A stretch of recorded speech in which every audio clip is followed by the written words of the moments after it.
हिमविद्या पाठशाला में आप सभी का स्वागत है। आज मैं आप लोगों के लिए उत्तराखंड कॉम्पिटिटिव एग्जाम से रिलेटेड एक प्रैक्टिस सेट लेकर आई हूँ। इससे पहले मैं एक प्रैक्टिस सेट अपलोड कर चुकी हूँ जिसके अंतर्गत हम लोगों ने 20 क्वेश्चन कवर किए थे। विंसर ईयर बुक उत्तराखंड करके एक प्लेलिस्ट है, तो आप लोग वहाँ पर जाके इसका पहला पार्ट देख सकते हैं। पहले पार्ट में हम लोगों ने 20 क्वेश्चन प्रैक्टिस किए थे, तो आज हम इसके आगे के क्वेश्चन प्रैक्टिस करेंगे। तो वीडियो को शुरू करने से पहले मैं आप लोगों से एक रिक्वेस्ट करना चाहती हूँ कि अगर आप लोगों ने चैनल को अभी तक सब्सक्राइब नहीं किया है तो आप लोग चैनल को सब्सक्राइब कर लीजिए और बेल आइकन भी प्रेस कर दीजिए, ताकि उत्तराखंड कॉम्पिटिटिव एग्जाम से रिलेटेड कोई भी टॉपिक अगर मैं लेकर आती हूँ तो उसका नोटिफिकेशन आप लोगों तक टाइम से पहुँच जाए। साथ ही मैं एक चीज़ और बताना चाहती हूँ कि अभी मैं उत्तराखंड का समग्र राजनीतिक इतिहास जो कि अजय रावत सर द्वारा लिखा गया है उसकी बुक कवर कर रही हूँ। काफ़ी इंपॉर्टेंट टॉपिक्स हम उसमें कवर कर चुके हैं। आप लोगों ने अगर वो वीडियोस भी नहीं देखी हैं तो आप लोग मेरी प्लेलिस्ट पे जाकर हिमविद्या पाठशाला में विजिट करके, उसमें एक प्लेलिस्ट है उत्तराखंड का समग्र राजनीतिक इतिहास, तो उसमें आप क्लिक करेंगे तो आपको सारे पार्ट्स उसमें मिल जाएंगे। वहाँ पे हम लोगों ने बहुत इंपॉर्टेंट टॉपिक कवर करे हैं, जैसे उत्तराखंड एक परिचय हम कवर कर चुके हैं, कुमाऊँ में चंद्र राजवंश कवर कर चुके हैं, साथ ही हम लोगों ने अब गढ़वाल में परमार वंश भी हम कंप्लीट कर चुके हैं। उसके कुछ पार्ट्स रह गए हैं जिसमें हम लोग गढ़वाल के जो परमार वंश के समय में जो मंदिरों का निर्माण हुआ था उसमें वहाँ पे हम पहुँचे हुए हैं। तो आप लोग उन वीडियोज़ को भी देखिएगा ताकि आप लोगों के एग्ज़ाम के लिए सारे नोट्स तैयार हो जाएँ। तो आइए शुरू करते हैं आज की वीडियो। तो आप लोग कॉपी पेन लेकर बैठिएगा और जो भी बीच में नोट्स आएँगे उसको नोट डाउन करते जाइएगा। तो आज का हमारा पहला क्वेश्चन है, उत्तराखंड बजट 2025-26 का मुख्य उद्देश्य क्या है? तो अक्सर एग्जाम में इस तरह के क्वेश्चन देखने को मिलते हैं जिसमें उद्देश्य वगैरह पूछ देते हैं, तो आप लोग को उद्देश्य पता होना चाहिए। तो उत्तराखंड बजट 2025-26 का उद्देश्य पूछा गया है, तो इसमें ऑप्शन हम देख लेते हैं कि सकल राज्य घरेलू उत्पाद बढ़ाना, या फिर बुनियादी ढांचे, सामाजिक कल्याण, पर्यावरण और आर्थिक विस्तार पर जोर देना, या फिर राज्य के निवासियों के जीवन की गुणवत्ता में सुधार करना। ठीक है, और 2 ऑप्शन है हमारा उपरोक्त सभी। तो इसका करेक्ट आंसर होगा उपरोक्त सभी, यानी कि उत्तराखंड बजट 2025-26 का जो मुख्य उद्देश्य है वो है सकल राज्य घरेलू उत्पाद बढ़ाना है, बुनियादी ढांचे, सामाजिक कल्याण, पर्यावरण और आर्थिक विस्तार पर जोर देना है, और राज्य के निवासियों के जीवन की गुणवत्ता में सुधार देना है। तो ये कुछ उद्देश्य इसमें दिए गए हैं जो आपको पता होने चाहिए। ठीक है, नेक्स्ट क्वेश्चन की ओर बढ़ते हैं। हमारा अगला क्वेश्चन है, उत्तराखंड के किस स्कूल को पर्यावरण शिक्षा के लिए विप्रो ऑर्थियन अवार्ड 2024 से सम्मानित किया गया है? ठीक है, ऑप्शन देख लेते हैं पहले। Baluni public school, Cambridge school, Nanak Matta public school, या फिर इनमें से कोई नहीं। तो इसका करेक्ट आंसर है आपका नानक मत्ता पब्लिक स्कूल। ठीक है, इसका करेक्ट आंसर तो क्या बताया मैंने, नानक मत्ता पब्लिक स्कूल है। अब हम थोड़ा समझ लेते हैं कि विप्रो ऑर्थियन अवार्ड क्या है। ठीक है, जो विप्रो ऑर्थियन अवार्ड है ये भारत के सबसे बड़े पर्यावरणीय और सतत विकास से जुड़े शैक्षिक पुरस्कारों में से एक है। ठीक है, इसकी शुरुआत कब हुई थी? इसकी शुरुआत की थी विप्रो फाउंडेशन ने की थी इसकी शुरुआत, और इसकी शुरुआत हुई थी आपकी 2011 में। आप इसको नोट कर लीजिए, इसकी शुरुआत कब हुई थी? शुरुआत 2011 में हुई थी। ठीक है, इसको आप नोट कर लीजिएगा। इस पुरस्कार और कार्यक्रम का जो मुख्य उद्देश्य है, सबसे ज़्यादा क्या पूछा जाता है? उद्देश्य पूछे जाते हैं। जैसे हमने जस्ट इससे पहले वाले क्वेश्चन में हम लोगों ने कुछ उद्देश्य पढ़े थे, तो उसी प्रकार इसमें भी आपसे उद्देश्य पूछे जा सकते हैं कि विप्रो ऑर्थियन अवार्ड के कार्यक्रम के मुख्य उद्देश्य क्या हैं? तो इसके मुख्य उद्देश्य ये है कि उस स्कूली बच्चों और कॉलेज के छात्रों में पर्यावरण संरक्षण, जलवायु परिवर्तन और प्राकृतिक संसाधनों के प्रति समझ और संवेदनशीलता को बढ़ावा देना है। ठीक है? इसका मुख्य उद्देश्य है, तो ये आपको नोट कर लेना है। ठीक है? मैं एक बार और रिपीट कर देती हूँ, आप लोग लिख लीजिए क्योंकि मैं यहाँ पे को स्क्रीन पे नहीं लिख पाऊँगी। इसका जो मुख्य उद्देश्य है वह स्कूली बच्चों और कॉलेज के छात्रों में पर्यावरण संरक्षण, जलवायु परिवर्तन और प्राकृतिक संसाधनों के प्रति समझ और संवेदनशीलता को बढ़ावा देना। यह कार्यक्रम मुख्य रूप से 3 प्रमुख पर्यावरणीय विषयों पर केंद्रित है। तो ये भी सबसे ज़्यादा इंपॉर्टेंट है कि अक्सर एग्जामिनर जो हैं वो ये क्वेश्चन करते हैं कि जैसे मान लीजिए ये क्वेश्चन आ गया कि विप्रो ऑर्थियन अवार्ड में अवार्ड जो कार्यक्रम है अम, उसके जो विषय हैं मतलब वो कितने विषयों पे केंद्रित किया गया है। ठीक है, तो इसको कितने विषयों पे 3 प्रमुख विषयों पर इस पे जोर दिया गया है, यानी कि 3 प्रमुख विषय पे केंद्रित किया गया है। जैसे जैव विविधता हो गया, पहला जल हो गया, और अपशिष्ट प्रबंधन हो गया। मैं यहाँ पर लिख देती हूँ, जैव विविधता, जैव विविधता है, जल है, और अपशिष्ट अपशिष्ट प्रबंधन। ठीक है, जैव विविधता में क्या होगा? जीव जंतुओं, वनस्पतियों और स्थानीय पारिस्थितिकी तंत्र का अध्ययन और संरक्षण होगा, ठीक है? और जल जो टॉपिक है, जल जो विषय है उसके अंतर्गत पानी का संरक्षण और प्रबंधन होगा। और जो अपशिष्ट प्रबंधन है उसमें कचरे का सही निपटान होगा कि कचरे को मतलब किस तरीके से कहाँ को कौन सा कचरा कैसे उसको डंप करना है, और रिसाइक्लिंग, ठीक है? तो इन पे फोकस किया गया है। तो ये आपको 3 याद रखने हैं। क्या थे? जैव विविधता, जल और अपशिष्ट प्रबंधन, ठीक है? तो ये सबसे ज़्यादा इम्पोर्टेंट हो जाता है आप लोगों के लिए। नेक्स्ट क्वेश्चन की ओर बढ़ते हैं। इस नेक्स्ट क्वेश्चन देख लेते हैं। नेक्स्ट क्वेश्चन क्या दिया गया है यहाँ पर कि उत्तराखंड की किस संस्था को नेवा यानी कि नेशनल ई विधान एप्लीकेशन का इस्तेमाल कर डिजिटल बनाया गया है, ठीक है? तो इसका ऑप्शन क्या है देख लेते हैं। सचिवालय, विधानसभा, राजभवन या फिर सीएम ऑफिस। तो किस संस्था को बनाया गया है? तो वो है विधानसभा, ठीक है? इसका करेक्ट आंसर क्या है? विधानसभा, यानी कि उत्तराखंड की विधानसभा संस्था को नेवा यानी कि नेशनल ई विधान एप्लीकेशन का इस्तेमाल कर डिजिटल बनाया गया है। तो इसमें क्या कह रहा है कि जो नेवा है यानी कि नेशनल ई विधान जो एप्लीकेशन है, ई विधान एप्लीकेशन जो है वो एक केंद्रीय परियोजना है जिसका उद्देश्य देश की सभी यानी कि देश की जितनी भी विधानसभाएं हैं उनको कागज रहित बनाना है, ठीक है? इसका मेन मकसद क्या है? देश की सभी विधानसभाओं को कागज रहित बनाना है। उत्तराखंड विधानसभा ने इस प्रणाली को अपनाकर अपनी विधायी प्रक्रियाओं को पूरी तरह डिजिटल कर दिया है, यानी कि देश में जितनी भी विधानसभाएं हैं उसमें डिजिटली तरीके से कार्य किया जाएगा, ठीक है? नेक्स्ट क्वेश्चन की ओर बढ़ते हैं। नेक्स्ट क्वेश्चन क्या है देख लेते हैं अब। उत्तराखंड में ई रूपी प्रणाली की शुरुआत की गई है। यह प्रणाली किस क्षेत्र से संबंधित है? यानी कि ई रूपी प्रणाली की शुरुआत जो हुई है वो किससे संबंधित है देख लेते हैं।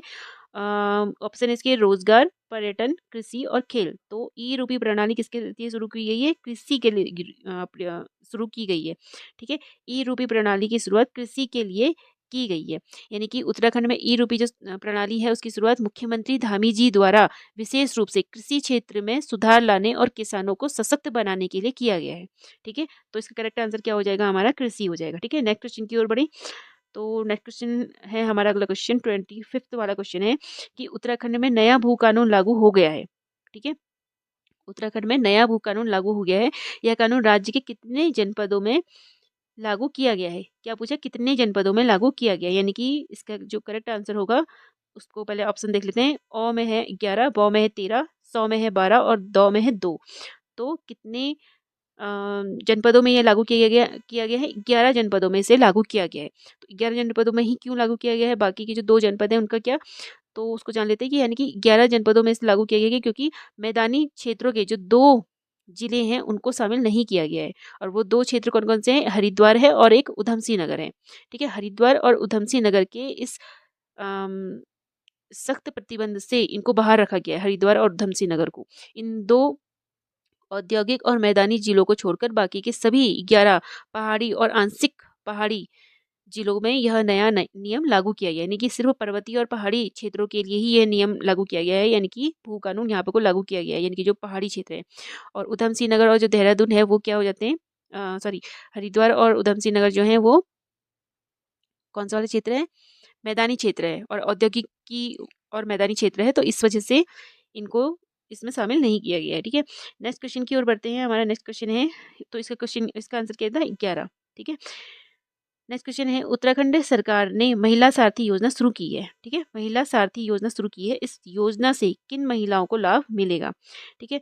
तो ऑप्शन देख लेते हैं। निर्धन, विधवा और परित्यक्ता, ठीक है? या फिर उक्त में से कोई नहीं। निर्धन, विधवा और परित्यक्ता, ठीक है? तो महिला सारथी योजना मुख्य रूप से किसके लिए शुरू की गई है? इन तीनों के लिए शुरू की गई है।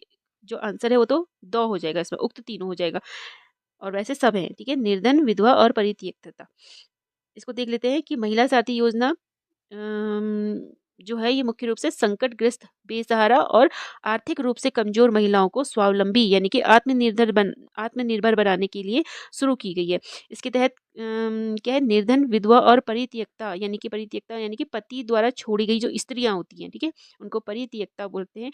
तो पति द्वारा छोड़ी गई जो स्त्री होती है उन तीनों श्रेणियों में महिलाओं महिलाओं को रोजगार, स्वरोजगार व कौशल विकास के माध्यम से सहायता प्रदान की जाती है, ठीक है? और क्यों? ताकि ये समाज की मुख्य धारा से जुड़ सके। ठीक है। तो इसलिए जो उत्तराखंड सरकार है उन्होंने महिला सारथी योजना शुरू की है, ठीक है, निर्धनता, विधवा और परित्यक्ता स्त्रियों के लिए, ठीक है। आगे बढ़ते हैं, नेक्स्ट क्वेश्चन क्या कह रहे हैं हमारा, उत्तराखंड भाषा संस्थान ने इस वर्ष कितने साहित्यकारों को सम्मानित किया है? तो उत्तराखंड भाषा संस्थान ने इस वर्ष कितने साहित्यकारों को सम्मानित किया है? 11 साहित्यकारों को सम्मानित किया है, सॉरी 18 साहित्यकारों को सम्मानित किया है, 100 इसका आंसर है, ठीक है। कितने? 18 साहित्यकारों को सम्मानित किया गया है। अ, उत्तराखंड भाषा सरकार द्वारा आयोजित गरिमामय समारोह में राज्य की बोलियों जैसे कि गढ़वाली, कुमाऊनी, जौनसारी और हिंदी साहित्य के विकास में बहुमूल्य योगदान देने के लिए इस प्रतिष्ठित पुरस्कार सत्र में कुल 18 साहित्यकारों को सम्मानित किया गया है, ठीक है। तो इसका आंसर क्या होगा? 100 होगा, यानी कि 18 साहित्यकारों को ये पुरस्कार दिया गया है। आगे वाले क्वेश्चन देखते हैं, नेक्स्ट क्वेश्चन क्या दिया गया है। शैलेश मिटियानी राज्य शैक्षिक पुरस्कार 2024 कितने शिक्षकों को प्रदान किया गया है? शैलेश मिटियानी राज्य शैक्षिक पुरस्कार 2024 की बात की गई है। तो 17, 16, 13 या फिर 20। तो कितने लोगों को दिया गया है ये पुरस्कार? 16 लोगों को ये पुरस्कार दिया गया है, यानी कि शैलेश मिटियानी राज्य शैक्षिक पुरस्कार 2024 16 लोगों को दिया गया है, ठीक है। 16 इसके अंतर्गत 16 शिक्षकों का चयन हुआ है। इसमें प्रारंभिक शिक्षा के 9 शिक्षक शामिल हैं, ठीक है। तो आप इनको नोट कर लीजिएगा, प्रारंभिक शिक्षा के 9 शिक्षक शामिल हैं, माध्यमिक शिक्षा के 5 शिक्षक इसके अंतर्गत शामिल हैं, और प्रशिक्षण संस्थान जो कि जिसे हम क्या बोलते हैं, डाइट बोलते हैं, तो प्रशिक्षण संस्थान डाइट से 1 शिक्षक शामिल है, और संस्कृत शिक्षा से 1 शिक्षक शामिल है, ठीक है। तो कुल मिला के कितने हो गए? 16 शिक्षक हो गए, ठीक है। तो इसका करेक्ट आंसर है 16 शिक्षकों को ये पुरस्कार दिया गया है। तो शैलेश मिटियानी जी के बारे में भी हम थोड़ा जान लेते हैं कि आखिर कौन थे। तो शैलेश मिटियानी जो थे वो हिंदी साहित्य के आंचलिक कथाकारों में से बेहद प्रतिष्ठित और महत्वपूर्ण साहित्यकार हैं, और अल्मोड़ा की धरती का मुख्य कथाकार इनको माना जाता है, ठीक है। अल्मोड़ा की धरती का मुख्य कथाकार इनको माना जाता है। इनका जन्म 14 अक्टूबर 1931 को हुआ था अल्मोड़ा में। अल्मोड़ा का जो बाड़े छीना गांव है वहां पर इनका जन्म हुआ था 14 अक्टूबर 1931 को, और इनकी मृत्यु हुई थी 24 अप्रैल 2001 में, ठीक है। सबसे इंपॉर्टेंट जो चीज़ है इनके बारे में नोट करने वाली कि इनका जो मूल नाम है वो है रमेश चंद्र सिंह मटियानी, ठीक है। तो कभी कभी एग्जामिनर ये भी क्वेश्चन दे सकते हैं आपको कि शैलेश मिटियानी जी का मूल नाम क्या है, तो इनका मूल नाम है रमेश चंद्र सिंह मिटियानी, तो आप इसको भी नोट कर लीजिए। साथ ही इन्होंने 30 से अधिक उपन्यास लिखे हैं, दर्जनों कहानी संग्रह लिखे हैं और कई निबंध लिखे हैं, ठीक है। तो कुछ रचनाएं मैं आप लोग को यहाँ पे बता देती हूँ कि जैसे कि उपन्यास हैं, तो इन्होंने कुछ उपन्यास लिखे हैं, जैसे बोरीवली से बोरीबंदर तक एक उपन्यास लिखा है जिसमें इन्होंने मुंबई के महानगरी संघर्ष और वहाँ पर जो रहने वाले श्रमिक वर्ग हैं उन पर आधारित ये उपन्यास इनके द्वारा लिखा गया है, बोरीवली से बोरीबंदर तक, ठीक है। और एक है उनका कबूतर खाना है, एक है 52 नदियों का संगम, मुठभेड़ और चंद औरतों का शहर, ठीक है। तो ये कुछ उपन्यास हैं इनके, तो आप लोगों को ये भी नोट कर लेने हैं, ठीक है। दूसरा इनका कुछ कहानी संग्रह हैं, जैसे कि मेरी 33 कहानियां हैं। कहानी संग्रह के अंतर्गत इनकी कुछ कहानियां मैं बता रही हूँ आपको। तो उसमें मेरी 33 कहानियां हैं, चील है और हारा हुआ है, ठीक है। और भी कई हैं, तो फिलहाल आप लोग इतनी नोट कर लीजिए। और साथ ही इन्होंने एक सबसे इम्पोर्टेंट चीज़ है इनके बारे में कि उत्तराखंड के लोक साहित्य को सहेजने का भी इन्होंने बहुत बड़ा कार्य किया है, ठीक है। तो इनकी 2 पुस्तकें हैं, सबसे उत्तराखंड के पर्पज से 2 मुख्य महत्वपूर्ण पुस्तकें हैं। एक तो कुमाऊँ की लोक कथाएँ हैं और एक गढ़वाल की लोक कथाएँ हैं। तो इनको भी आपने याद करना है कि कुमाऊँ की लोक कथाएँ और गढ़वाल की लोक कथाएँ किसके द्वारा लिखी गई पुस्तकें हैं, ये शैलेश मिटियानी जी द्वारा लिखी गई हैं, ठीक है। तो इसको भी आप नोट कर लीजिएगा। और साथ ही ये तो आप लोग जानते ही हैं कि उनके नाम पर उत्तराखंड सरकार द्वारा हर साल शिक्षकों को शैलेश मिटियानी राज्य शैक्षिक पुरस्कार दिया जाता है, ठीक है। जिसके बारे में हम लोग अभी बात कर रहे हैं, 2024 में कितने लोगों को मिला है? 16 लोगों को मिला है, ठीक है। आगे बढ़ते हैं, उम्मीद करती हूँ आप लोगों को ये क्वेश्चन समझ में आ गया होगा। आगे बढ़ते हैं, इसमें नेक्स्ट क्वेश्चन है, उत्तराखंड का 19वां मुख्य सचिव किसे बनाया गया है? 19वां मुख्य सचिव किसे बनाया गया है? तो ऑप्शन देख लेते हैं, उत्पल कुमार, राधा रतूड़ी, आनंद वर्धन या फिर इनमें से कोई नहीं। तो 19वां जो मुख्य सचिव बनाया गया है वो किनको बनाया गया है? आनंद वर्धन जी को बनाया गया है, ठीक है। आनंद वर्धन जी को, यानी कि इन्होंने किससे, इनसे पहले कौन थे? राधा रतूड़ी जी थी इस पद पर, ठीक है। तो 1 अप्रैल 2025 को राधा रतूड़ी जी से राज्य सर्वोच्च प्रशासनिक पद के कार्यभार को ग्रहण किया था, ठीक है। तो करेक्ट आंसर क्या होगा हमारा? आनंदवर्धन जी। नेक्स्ट क्वेश्चन है हमारा, उत्तराखंड का पहला महिला खेल विश्वविद्यालय किस जनपद में बनाया जा रहा है? कौन सा पहला महिला खेल विश्वविद्यालय? तो ये क्वेश्चन आपका बहुत इंपॉर्टेंट हो जाता है क्योंकि ये पहला महिला खेल विश्वविद्यालय की बात कर रहे हैं। तो किस जनपद में बनाया जा रहा है? ऑप्शन देख लेते हैं, देहरादून, हरिद्वार, चंपावत या फिर रुद्रप्रयाग। तो इसका करेक्ट आंसर क्या है? इसका करेक्ट आंसर है चंपावत। ठीक है। उत्तराखंड सरकार द्वारा राज्य का पहला समर्पित महिला खेल विश्वविद्यालय चंपावत जनपद में बनाने का निर्णय लिया गया है। इसके अंतर्गत सीमांत क्षेत्र के युवाओं और विशेषकर बालिकाओं को खेल जगत में बेहतर अवसर देने के लिए मुख्यमंत्री जी के जो गृह जनपद है जनपद गृह जनपद जो है चंपावत, तो इसमें इसकी स्थापना की जा रही है। ठीक है, मुख्यमंत्री धामी जी का ये गृह जनपद है, तो इसीलिए यहाँ पर को इसकी क्या करी जा रही है, स्थापना की जा रही है। ठीक है, तो पहला खेल विश्वविद्यालय कहाँ पे खुल रहा है, महिला खेल विश्वविद्यालय कहाँ पे खुल रहा है?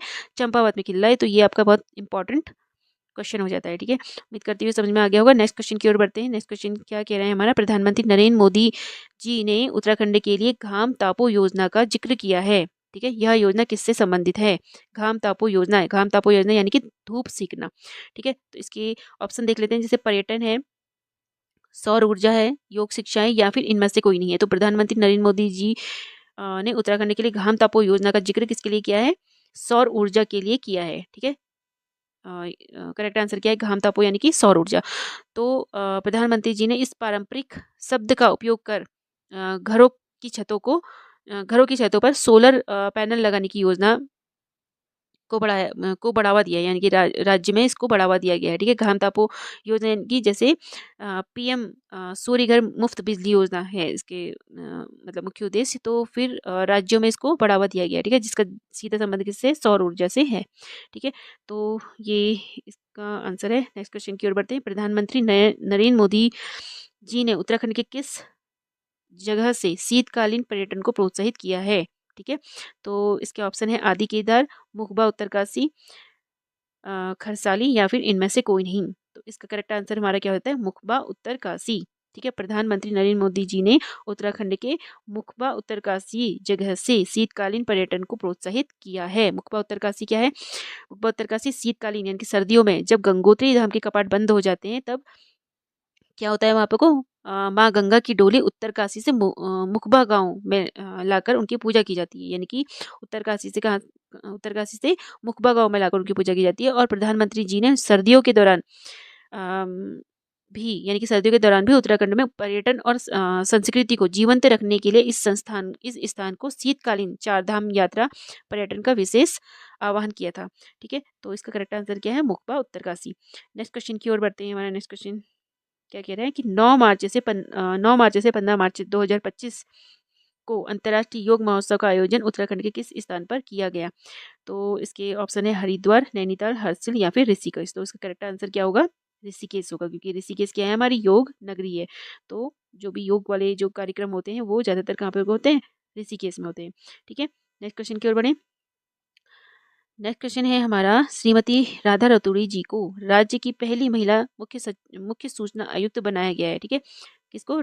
श्रीमती राधा रतूड़ी जी को राज्य की पहली महिला मुख्य सूचना आयुक्त बनाया गया है।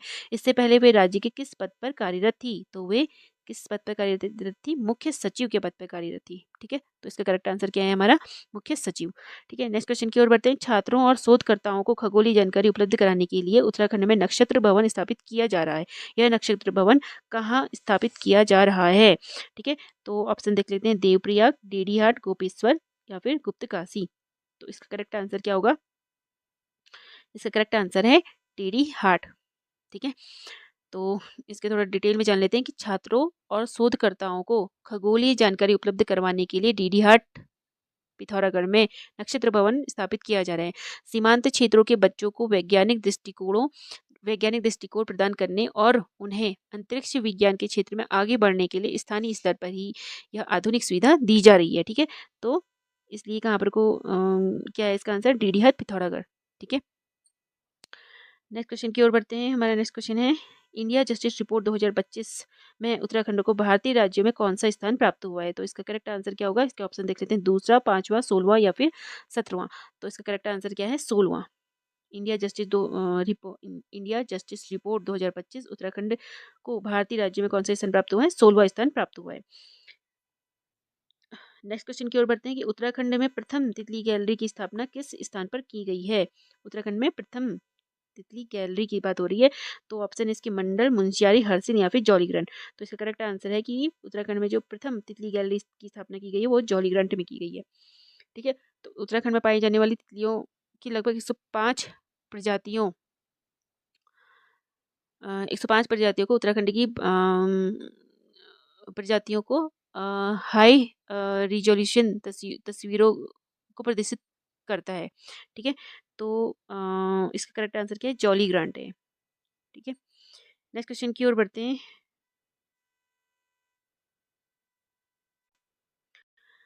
उत्तराखंड में कुपोषण के प्रभाव को कम करने के लिए कौन सा अभियान चलाया जा रहा है। ठीक है, तो इसके ऑप्शन क्या है, मिशन ओजस, मिशन सेहत, मिशन शक्ति या फिर इनमें से कोई नहीं। तो इसका जो करेक्ट आंसर है वो है मिशन ओजस है। ठीक है, उत्तराखंड में कुपोषण के प्रभाव को कम करने के लिए कौन सा अभियान चलाया जा रहा है, मिशन ओजस अभियान चलाया जा रहा है। यानी कि उत्तराखंड में कुपोषण के प्रभाव को कम करने के लिए यह अभियान शुरू किया गया है और विशेष रूप से महिलाओं एवं बाल विकास से जुड़ी एक कल्याणकारी योजना है ये। ठीक है, किसके लिए, महिलाओं एवं बाल विकास से जुड़ी एक कल्याणकारी योजना है। ठीक है, तो इसका करेक्ट आंसर क्या है, मिशन ओजस है। नेक्स्ट क्वेश्चन देख लेते हैं। हमारा नेक्स्ट क्वेश्चन है उत्तराखंड विज्ञान शिक्षा व अनुसंधान केंद्र यूसर्क का विलय किस संस्थान में किया गया है। ठीक है, तो इसका करेक्ट आंसर ऑप्शन देख लेते हैं, डीआरडीओ, यूकॉस्ट, एरीज या इनमें से कोई नहीं। तो उत्तराखंड विज्ञान शिक्षा व अनुसंधान केंद्र यानी कि यूसर्क का विलय यूकॉस्ट में किया गया है। ठीक है, तो ये क्या है, जैसे उत्तराखंड सरकार ने प्राथमिक कुशलता और विज्ञान एवं प्रौद्योगिकी के क्षेत्र में बेहतर समन्वय के लिए यूसर्क यूसर्क यानी कि यूसर्क क्या है, USERC। ठीक है, तो इसके जो फुल फॉर्म है वो Uttarakhand science education and research centre है। ठीक है, यूसर्क का फुल फॉर्म कभी भी आपके एग्जाम में आ सकता है कि यूसर्क का फुल फॉर्म क्या है, Uttarakhand science education and research centre का विलय किसमें किया है, यूकॉस्ट में कर दिया। यूकॉस्ट यानी कि Uttarakhand state council for science and technology में करने का निर्णय लिया गया है। ठीक है, क्या है इसका करेक्ट आंसर, यू कॉस्ट है। ठीक है, तो उम्मीद करती हूँ आप लोगों को ये समझ में आ गया होगा। नेक्स्ट क्वेश्चन है उत्तराखंड में सेंटर फॉर हिंदू स्टडी की शुरुआत कहाँ से करने की योजना है। उत्तराखंड में सेंटर फॉर हिंदू स्टडी की शुरुआत कहाँ से करने की योजना है। तो इसके ऑप्शन देख लेते हैं, गढ़वाल विश्वविद्यालय, कुमाऊं विश्वविद्यालय, दून विश्वविद्यालय या फिर इनमें से कोई नहीं। तो इसका करेक्ट आंसर है दून विश्वविद्यालय। यानी कि उत्तराखंड में सेंटर फॉर हिंदू स्टडी की शुरुआत कहाँ से करने की योजना की गई है, दून विश्वविद्यालय से करने की योजना की गई है। यानी कि उत्तराखंड के दून विश्वविद्यालय जो देहरादून में है, विश्वविद्यालय में नई शिक्षा नीति NEP के तहत भारतीय ज्ञान परंपरा को बढ़ावा देने के लिए सेंटर फॉर हिंदूज स्टडीज शुरू करने की योजना बनाई गई है, जहां हिंदू दर्शन, संस्कृति और ग्रंथों पर शोध व अध्ययन किया जाएगा। ठीक है, तो कहाँ से, दून विश्वविद्यालय से। तो ये हमारा आज का जो सेट था उसका लास्ट क्वेश्चन था। ठीक है, आज भी हमने 20 क्वेश्चन कवर किए हैं, तो नेक्स्ट जो पार्ट आएगा उसमें भी 20 क्वेश्चन कवर करेंगे। जब भी मुझे टाइम मिलेगा तो मैं आप लोगों के लिए नेक्स्ट 20 क्वेश्चन इसके अंतर्गत लेकर आऊँगी। उम्मीद करती हूँ आप लोगों को ये सीरीज़ पसंद आई होगी, ये क्वेश्चन का जो सेट है वो पसंद आया होगा। और वीडियो अगर पसंद आए तो आप लोग इसको लाइक ज़रूर कीजिएगा, अपने दोस्तों के संग शेयर ज़रूर कीजिए और चैनल को ज़रूर सब्सक्राइब कर लीजिएगा। आज के लिए बस इतना ही। थैंक यू, मिलते हैं नेक्स्ट वीडियो में।